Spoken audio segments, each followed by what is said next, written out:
Shumë e vështirë. Po, shumë e vështirë. Pak vështirë. Po, shumë e vështirë. Pak e vështirë. Gramatika. Në gramatika. Gramatika e gjuhës shqipe është shumë e vështirë.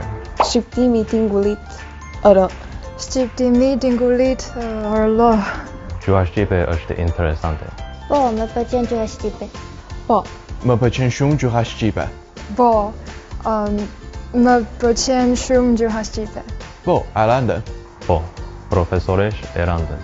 Po, e rëndën. Po, e London. po, mikja ime shqiptare është profesoria Eranda.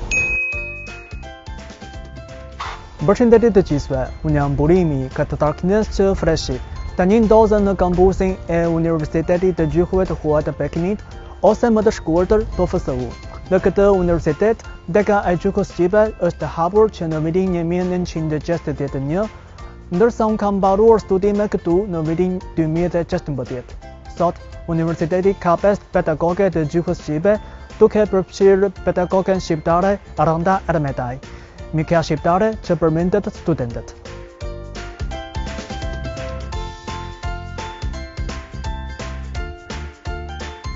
Përshëndetje Randa. Përshëndetje Burim. E di që ishit një doktoresh në këtë universitet dhe jam kryestar të dim pse erdhët në Kinë. Nga vjen kjo ide për të studiuar dhe punuar në Kinë? Arsyeja për të cilën kam ardhur në Kinë janë studimet pas universitare, pas përfundimit të studimeve universitare në Shqipëri, e pash të arsyeshme që studimet pas universitare më tej ndiqja në Kinë. Pasi mora këtë vendim, vijova me procedurat e zakonshme që bëhen, duke aplikuar nëpërmjet ambasadës, duke qenë se ishte një aplikim në një vend të huaj, dhe rezultoi që mora një përgjigje pozitive. Pra, prej asaj dite, pra përpara rreth 10 vitesh, unë u bëra pjesë e BFSU-s, fillimisht si studente, ose nëse mund ta quaj si kërkuese shkencore, sepse kjo ishte arsyeja për të cilën erdha, dhe vijova të ndjek studimet e doktoraturës këtu në BFSU. Mund të them që vendimi kryesor ose arsyeja kryesore që për të cilën e kam marrë këtë vendim ka qenë edhe ekzistenca e katedrës së gjuhës shqipe këtu pranë BFSU-s. Tema që unë kam studiuar, fusha është fusha e letërsisë dhe tema i përket studimit të letërsisë krahasimtare ndërmjet shkrimtarit kinez Lu Xun dhe shkrimtarit shqiptar Migjeni, ndaj më dukte jetë e përshtatshme që këtë studim ta bëja pikërisht në BFSU. Ka qenë një rrugtim shumë vjeçar dhe thoja, është pothuajse një dekadë, një udhtim dhe një rrugtim i mbushur me sfida, por gjithashtu edhe me shumë përfitime. Kur flas përfitime gjithmonë flas në anën intelektuale, në anën shpirtërore, pra kam përfituar shumë nga qëndrimi në BFSU, por gjithashtu edhe në Kinë, në të gjithë Kinën. Gjatë studimit kam pasur disa sfida të caktuara, fillimisht nëse mund të them sfida kryesore ka qenë gjuha, barriera e të mosditurit të gjuhës kineze. Me kalimin e kohës kam mësuar disa gjëra praktike, disa gjëra kryesore që ndihmojnë në përditshmëri për të pasur një jetesë më të thjeshtë, ndërsa në fushën e kërkimit shkencor, sfida më e madhe ka qenë mungesa e literaturës, duke qenë se letërsia kineze nuk është shumë e përkthyer në gjuhën shqipe.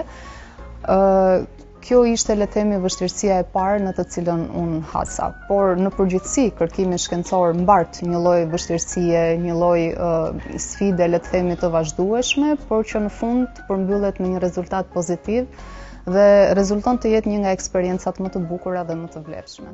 Sa student të gjuhës shqipe keni tani në universitet? Në Universitetin e BFSU-s, siç e përmenda edhe pak më parë, është katedra e gjuhës shqipe, është një nga katedrat e para të hapura të gjuhës shqipe që nga viti 1961, pra daton në një kohë shumë të hershme kur dhe marrëdhëniet kino-shqiptare ishin goxha të forta dhe le të themi kishin marrëdhënie shumë intensive të dyja vendet me njëra tjetrën. Katedra vijon punën edhe në ditët e sotme, sigurisht duke u zgjeruar edhe në aspekte të tjera, jo vetëm të mësimdhënies, por edhe të studimeve, siç është dhe qendra e studimeve shqiptare, e cila është hapur vitet e fundit. krahas degëzimeve të instituteve apo të organizmave që i shërben kërkimit shkencor, ka dhe një ngritje të nivelit të studimit. Fillimisht ka qenë studimi në bachelor, në nivelin bachelor, mëtej ka vijuar studimi në master dhe vitet e fundit janë hapur edhe aplikimet për doktoratura. Në vitin e parë, aktualisht, ne kemi 15 student të cilët mësojnë gjuhën shqipe dhe kemi një brez tjetër që është në vitin e tretë dhe janë 11 student. Nga 11 studentët e vitit të tretë, 3 prej tyre tashmë janë në Shqipëri. Ndërmjet Shqipërisë dhe Kinës aplikohet dhe programi i shkëmbimit të studentëve dhe 3 prej tyre kanë mundësinë që gjatë këtij viti të njohin më nga afër Shqipërinë, kulturën shqiptare, pra jo vetëm gjuhën shqipe që mësojnë në BFSU, por të kenë një kontakt më të afërt me të gjithë kulturën dhe botën shqiptare. Çfarë rëndë është jepni për studentët të Shqipes tani? Në semestra të ndryshëm kemi lënë të ndryshme, kjo në varësi edhe të brezave të studentëve, sepse siç e thash këtë vit kemi brezin e vitit të parë dhe vitit të tretë. Vitin e ardhshëm mëtej i bie të jetë brezi i vitit të dytë dhe i vitit të katërt. Gjatë këtij semestri kam lënë dhënë të folurit, kursin e gjuhës shqipe, i cili përfshin një pjesë të gramatikës dhe një pjesë të madhe. Pjesa më e madhe e leksioneve janë për fonetikën, për shqiptimin, për të folurit e gjuhës shqipe. Dhe me vitin e tretë bëjmë një tjetër lëndë që është historia dhe kultura shqiptare. Për ne është shumë e rëndësishme që studentët krahas gjuhës shqipe të marrin disa informacione, ndoshta bazike ose të përmbledhura edhe për aspekte të tjera të cilat kanë të bëjnë me Shqipërinë, siç janë historia, kultura, gjeografia apo aspekte të tjera. Pra, e gjithë katedrat, të gjitha profesoreshat e katedrës nuk synojnë thjesht dhe vetëm të mësojnë gjuhën shqipe studentëve kinez, por nëpërmjet gjuhës shqipe të krijohet një ide më e qartë dhe të zgjerohen njohuritë edhe në aspekte të tjera, të cilat i përkasin në tërësi identitetit shqiptar, kulturës shqiptare. Si ju duken studentët dhe si është marrëdhënia juaj me studentët? Mund të them që në të gjithë qëndrimin në Kinë, pjesa e punës me studentët është një nga gjërat më të, nuk do e teproja, nëse do e thoja më të mrekullueshme që më ka ndodhur.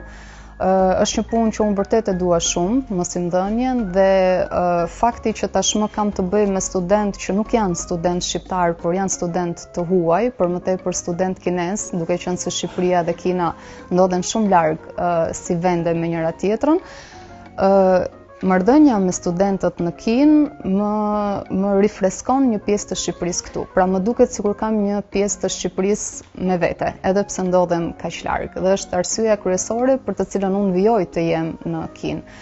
Kënaqësia që marr çdo ditë nga leksionet me ta, nga bisedat me ta, është vërtet e veçantë. Mendoj që kam një marrëdhënie shumë të mirë me ta.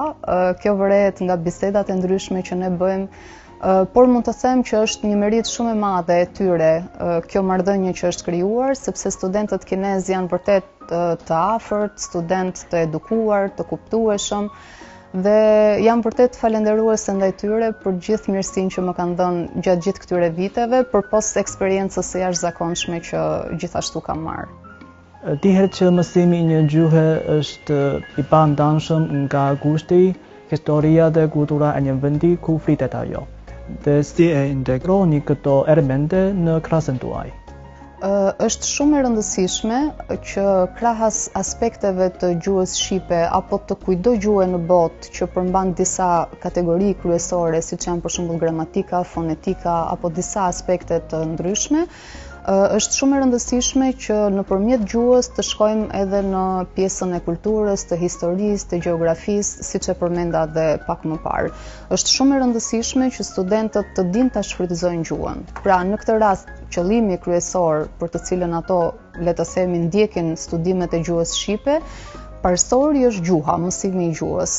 Dhe një aspekt tjetër që mund të them dytësor, por jo për nga rëndësia, është fakti i shfrytëzimit të gjuhës për të marrë sa më shumë informacione në lidhje me Shqipërinë.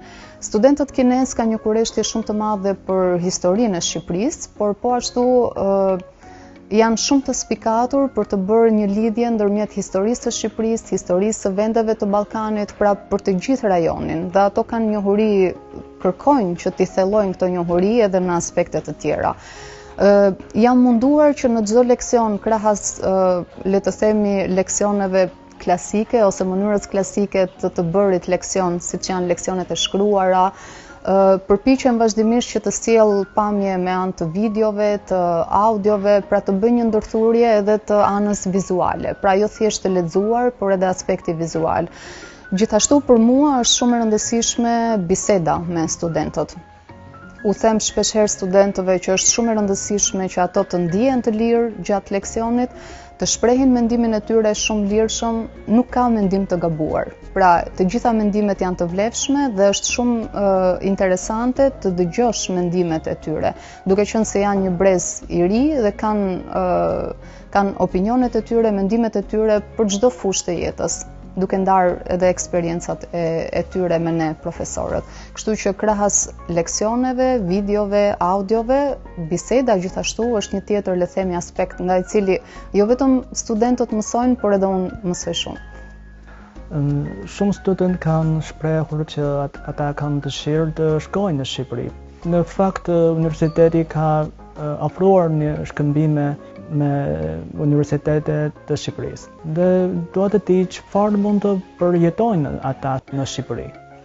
Po, në fakt është një program i cili është aplikuar edhe në vitet e mëparshme dhe vijon të aplikohet edhe në ditët e sotme. Ne kemi dërguar 3 nga studentët e vitit të tretë si pjesë të programit të shkëmbimeve studentore ndërmjet Shqipërisë dhe Kinës. Mendoj që është një aspekt shumë i rëndësishëm ky fakt, pra që studentët krahas mësimit në BFSU të kenë një kontakt të drejtë për drejtë qoftë me gjuhën, qoftë me kulturën. Pra ndryshe tingëllon gjuha shqipe e mësuar nga një kinez, qoftë edhe një shtetas tjetër, për shembull gjerman, anglez e tjerë, dhe ndryshe të dëgjosh një shqiptar që flet gjuhën shqipe. Unë përpiqem vazhdimisht që të bëj praktik me studentët, të krijoj bashkëbisedime apo thjesht edhe imitime të folurit, pra unë duke folur dhe studentët duke përsëritur atë që unë them, por kjo është e pamjaftueshme. Pra nuk mjafton vetëm një person të dëgjosh gjuhën thjesht nga një shqiptar për të kuptuar më shumë për gjuhën. Kështu që kontakti me Shqipërinë, kontakti i drejt për drejt me shqiptarët atje, mendoj që do të jetë një eksperiencë dhe ka rezultuar që ka qenë një eksperiencë shumë e vlefshme për studentët. Kur ato rikthehen pas një viti në Kinë, bërehet dukshëm që ka një zhvillim, një ngritje të nivelit të gjuhës shqipe dhe përpos kësaj arrin të kuptojnë shumë edhe mentalitetin shqiptar. Pra ndryshe nga ajo që mësojnë një gjë standarde në leksion, të prekësh jetën e drejt për drejt dhe të përditshme në Shqipëri është një tjetër aspekt.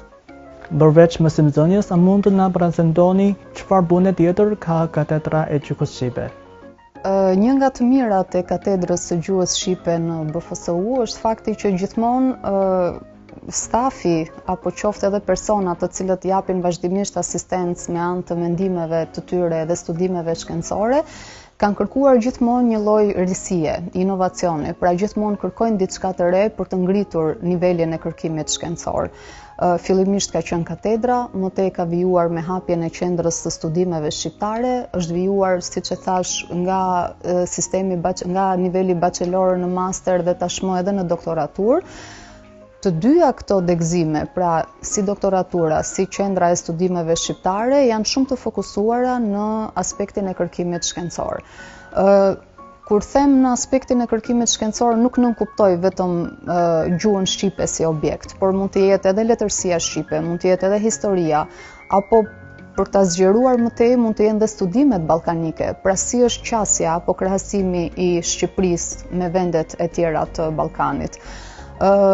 Profesoreshat e katedrës, të cilat janë profesoresha kineze që mësojnë gjuhën shqipe në katedër, ndërmarrin vazhdimisht nisma të ndryshme që kanë të bëjnë me fushën e përkthimit, që mendoj është një fushë domethënëse për të shtuar njohuritë për letërsinë apo aspektet e tjera ndërmjet dy vendeve. Krahas përkthimit bëhen vazhdimisht edhe artikuj të ndryshëm shkencor, por krahas kësaj ka edhe disa le të themi projekte që janë më të mëdha, nëse mund etiketoj me këtë, le të themi, me këtë emërtim, siç është fjalori dy gjuhësh ndërmjet kinezishtes dhe shqipes. Pra është fjalori kinezisht shqip dhe shqip kinezisht. Faktikisht është një punë që ne e vijojmë prej disa vitesh, ndoshta diku rreth 4 vite, jemi pothuajse në përfundim, por kemi ende disa aspekte për t'i rishqyrtuar dhe për ta saktësuar akoma më tepër. Ka qenë një punë dhe vijon të jetë një punë shumë e madhe, njëkohësisht e lodhshme, por që mendojmë që rezultati është shumë i vlefshëm. Kështu që kur të shikojmë rezultatin tek jo vetëm studentët, por edhe qytetarët, qoftë kinez apo shqiptarë që do duan të mësojnë nëpërmjet fjalorit, mendojmë që edhe ne do mendojmë që ka qenë një gjë që vërtet ja ka vletur puna kaq e gjatë. Krahas kësaj edhe vetë programi i doktoraturës është një lloj, le të themi, jo një lloj, por është kërkim shkencor, kërkim i mirëfillt shkencor. Aktualisht ka disa student të cilët po ndjekin programin e doktoraturës, janë student edhe kinez edhe shqiptar, të cilët po studiojnë në tema të ndryshme, që i përkasin gjuhës, letërsisë, historisë, studimeve ballkanike e tjerë. Urare që çdo student këtu të gjuhës shqipe ka një emër shqip. Në fakt kjo ka qenë traditë që nga fillimi i hapjes së degës së gjuhës shqipe këtu në Kinë, fillimisht është bërë për një lloj lehtësie shqiptimi, pra që secili student të ketë një emër shqiptar dhe kjo do të ishte më e lehtë për ta thërritur studentin apo për t'u drejtuar studentit. Por një tjetër mision i këtij emërtimi në gjuhën shqipe është edhe fakti që të kemi të bëjmë me kulturën shqiptare drejt për drejt. Pra nëse ne mësojmë gjuhën shqipe, do ishte bukur të kemi dhe një emër shqiptar, pra të njohim më shumë botën shqiptare. Njësoj siç edhe për mua që jam shqiptare, tashmë kam një emër kinez, duke qenë se kam disa vite në Kinë dhe kinezët e kanë më të lehtë që të më drejtohen me emrin në kinezisht se sa në gjuhën shqipe. Kjo edhe për efekt shqiptimi, sepse ka disa shkronja të cilat nuk janë të lehta për të shqiptuar, qoftë nga kinezët për gjuhën shqipe apo qoftë për shqiptarët nga gjuha kineze. Kështu që dhe studentëve kur regjistrohen në vitin e parë, u jepet një listë me emrat shqiptar, pra një listë sugjeruese me emra sugjerues dhe ato pastaj bën zgjedhjen e tyre në bazë të pëlqimeve të tyre. Në ditën sotme, si vlerësoni rëndësinë e mësimzënies së gjuhës shqipe? Është vërtet një punë e jashtëzakonshme. Mund të them, ose fillimisht mund të them që ndjej keqardhje që puna e madhe që bëhet këtu në Kinë për gjuhën shqipe ende nuk njihet aq sa duhet ndoshta në Shqipëri. Sigurisht që ka një farë njohje, por në gjykimin tim nuk është dhe aq e duhur. Pra duhet të njihet akoma më shumë. Është një mundësi e jashtëzakonshme për gjuhën shqipe që të njihet në një vend kaq të madh siç është Kina dhe njëkohësisht kaq të largët. Sigurisht që vendet përreth ndodh që të kenë interes për gjuhën apo historinë e vendeve fqinje, por të vi interesi apo të shprehet interesi deri në Kinë është vërtet për tu vlerësuar. Jo vetëm në katedër, por ka pasur vazhdimisht edhe studiues të tjerë të cilët kanë pasur qasje ndaj studimeve shqiptare, kanë bërë një punë të jashtëzakonshme me përkthime, me studime, me shkrime të ndryshme artikujsh dhe në gjuhën kineze gjendet vërtet shumë material në lidhje me Shqipërinë. Ndërkohë e anasjellta, pra në Shqipëri ka pasur, le të themi, një prodhimtari më të madhe të përkthimeve apo të shkrimeve të ndryshme gjatë periudhës së komunizmit, kjo edhe për arsye sepse të dyja vendet kanë pasur një marrëdhënie shumë më të intensifikuar gjatë atyre viteve. Më tej në vitet e mëpasme kishte rezulton të ketë një mungesë, le të themi, të këtyre aspekteve dhe në vitet e vona tashmë fatmirësisht ka vijuar sërish të ketë një lloj intensifikimi. Pra shumë studiues edhe në Shqipëri, qoftë edhe përkthyes, po kthejnë vëmendjen apo po kthejnë syt edhe nga studimet kineze. Edhe ndini, mua më kujtoni profesorin tim, profesor Rushdi Stringa. Për fat të keq, ai u nda nga jeta në moshën shumë të herët për shkak të një sëmundje të rëndë. Dhe ai ishte një profesor i mirë, një mik i mirë dhe një papa i mirë. Ne si ish studentët e tij na merr mari për të. Dhe deri tani, her pas here kur shoh fotot e tij në mediat sociale, ende ndjen ndrishtin shumë. Dhe besoj se ju keni bashkëpunuar ose studiuar me të. Po, në fakt, profesor Rudi ka qenë një pjesë shumë e rëndësishme e katedrës së gjuhës shqipe këtu në Kinë. Ai ka dhënë një kontribut shumë të madh për shumë vite me radhë, pra nuk ka qenë thjesht për një periudhë të shkurtër, por ka punuar dhe ka jetuar me vite të tëra në Kinë. Fatkeqësisht ai është ndarë nga jeta disa vite më parë. Unë për herë të parë jam takuar me profesor Rudin përpara 10 viteve, kur unë kam ardhur këtu në BFSU.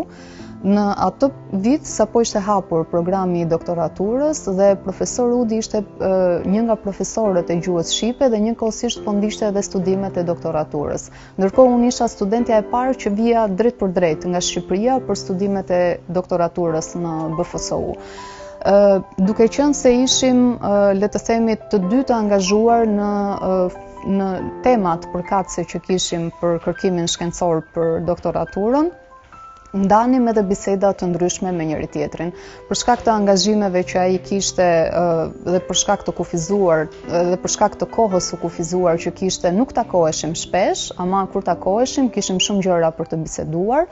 Ka qenë vërtet një njeri me vlera, me të cilin kam ndarë mendime të ndryshme në lidhje me mendime të vyera në lidhje me gjuhën shqipe. Ai ishte një njohës shumë i mirë i gjuhës shqipe dhe duke qenë se kishte jetuar për vite të tëra në Kinë, u bë dhe një njohës i mirë, le të themi, edhe i kulturës kineze në përgjithësi. Kemi ndarë biseda shumë të vlefshme për letërsinë, gjithashtu, që i përkiste edhe temës time, fushës time. Me profesor Rudin mund të bisedoja për gjithçka, duke sikur kishte njohuri për gjithçka dhe jepte mendimin e tij që mund të them vërtet ishte shumë i vlefshëm.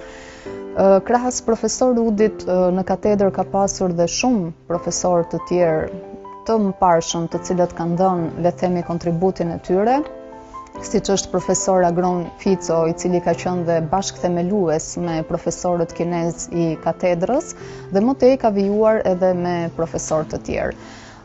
Mund të them që është një nder për mua që vijoj të jem pjesë e katedrës pas disa profesorëve që vërtet kanë qenë të shquar në fushën e gjuhës shqipe. Por gjithashtu është dhe një përgjegjësi shumë e madhe që të vijojmë dhe të ruajmë të njëjtin, le të themi, nivel dhe të japim të njëjtin kontribut, sigurisht duke sjell edhe aspekte të reja të ndryshme në varësi edhe të brezave të rinj të studentëve. Por gjithmonë duke ruajtur vlerat dhe, le të themi, thelbin kryesor të përçimit të gjuhës shqipe tek studentët kinezë. Si a vlerësoni punën tuaj? Kanë kaluar disa breza të ndryshëm studentësh, të cilët tashmë janë diplomuar. Kemi pasur studentë shumë të mirë, të cilët sot rezultojnë të jenë në disa pozicione të caktuara pune. Për studentët kinez mundësitë janë të ndryshme për të punuar, si për shembull në radio shqiptare që gjendet këtu në Kinë, në Ministrinë e Jashtme të Kinës, në ambasadën kineze në Shqipëri, pra kanë disa, le të themi, mundësi për të vijuar punësimin pas diplomimit të gjuhës shqipe. Kam pasur fatin e mirë që të shoh studentët të diplomohen. Për një profesor apo profesoresh, le të themi, ky është një lloj kulmi i arritjeve dhe i kënaqësisë. Kur ti mëson studentëve për 4 vite, jo vetëm aspektet gjuhësore, por mësojmë dhe ndajmë shumë dhe nga jeta e përditshme me njëri tjetrin. Për mua është shumë e rëndësishme që studentët që kam, kur unë futem në klasë të mos i shoh thjesht si student. Ato nuk janë thjesht, në këtë jetë nuk janë thjesht student. Ato kanë rolin e tyre, kanë individualitetin e tyre, pra secili prej tyre. Ato janë vëllai i dikujt, djali i dikujt ose vajza e dikujt, pra kanë role të ndryshme të tjera përpos të qenit student. Dhe është shumë thelbësore që krahas mësimit apo leksioneve standarde që ne japim, tu përçojmë atyre një lloj edukate, një lloj mirësie, t'u japim atyre një mësim për jetën, njësoj siç edhe ne marrim nga ato. Unë e theksoj shpeshherë, jo vetëm ne profesorët u mësojmë studentëve gjëra të ndryshme, edhe ato na mësojnë ne çdo ditë. Dhe unë kam mësuar vërtet shumë nga studentët kinez. Ndoshta mund të mësoja edhe nga studentët shqiptar, po të isha në Shqipëri, por është vërtet një eksperiencë shumë e veçantë që kam të bëj me student kinez, që ka një kulturë ndryshe nga kultura jonë në Shqipëri dhe vërtet kjo më ka shërbyer për të bërë dhe për të formuar, le të themi, karakterin personal dhe profesional që kam sot. Pra, çfarë pranesh ose ëndrash keni për të ardhmen si mësimdhënie dhe kërkim? Sa i përket mësimdhënies, është një profesion që unë e dua shumë, do të doja që ta vijoja për gjatë gjithë jetës time, duke qenë se ka qenë diçka që unë e kam kërkuar dhe më ka ardhur shumë natyrshëm që në moshë shumë më të re se sa tani. Ndërkohë për kërkimin shkencor, gjithashtu mund të them që është pjesë shumë e rëndësishme e imja. Di të them që kudo që të mund të ndodhem, sepse ne nuk e parashikojmë dot të ardhmen, por për një gjë jam e bindur që studimet në lidhje me kinon nuk do të kenë asnjëherë fund. Pra do të jenë me mua gjithmonë, qofsha në kinë, në Shqipëri apo në ndonjë vend tjetër. Unë jam shumë e interesuar për letërsinë kineze dhe krahas projekteve që ne bëjmë në katedër, vazhdimisht përpiqem që të shkruaj diçka individualisht për ndonjë artikull apo ndonjë botim kryesisht shkencor.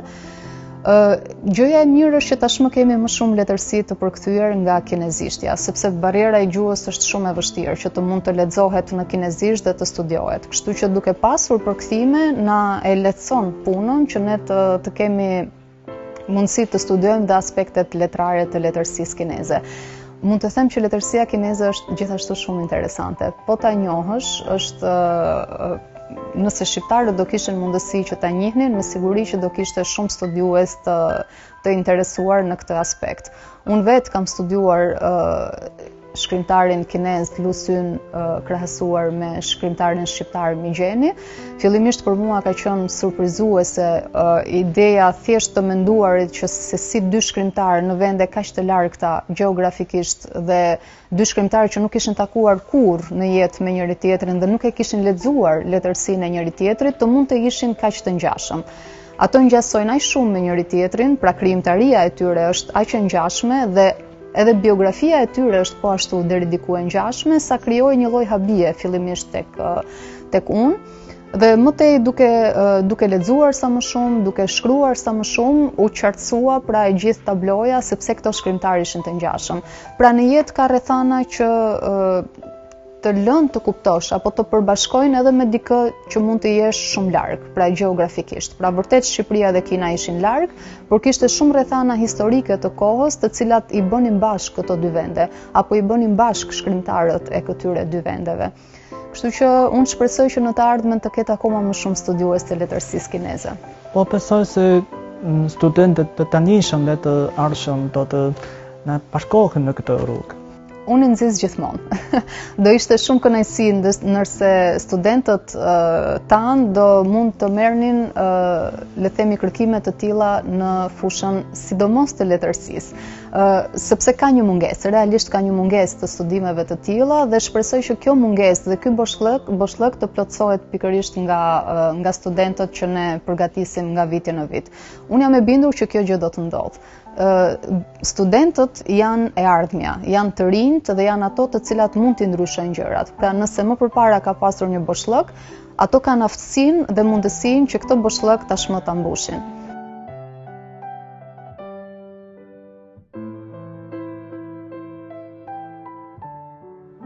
Sepse më pëlqen historia e Shqipërisë.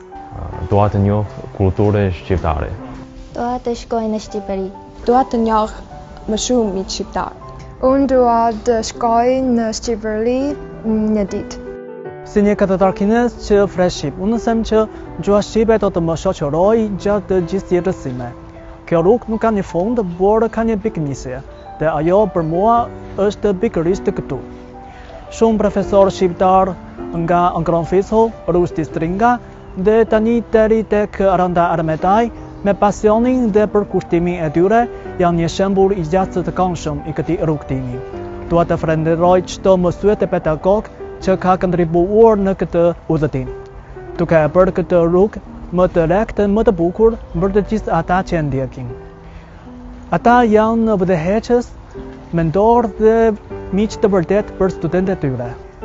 Duke shikuar përpara, besoj se bashkëpunimi më I serë arsimor dhe njohja më e mirë e ndërsjelljet e kulturave do të sjellë forcë e energji të re për miqësinë e bashkëpunimit ndërmjet Shqipërisë dhe Kinës. Jam burimi një katedrall kinesë freshi. Besoj se gjithë më shumë njerëz do të na bashkohen në këtë rrugë të marrëdhënieve ndërmjet të dy vendeve. Përshëndetje Shqipëri!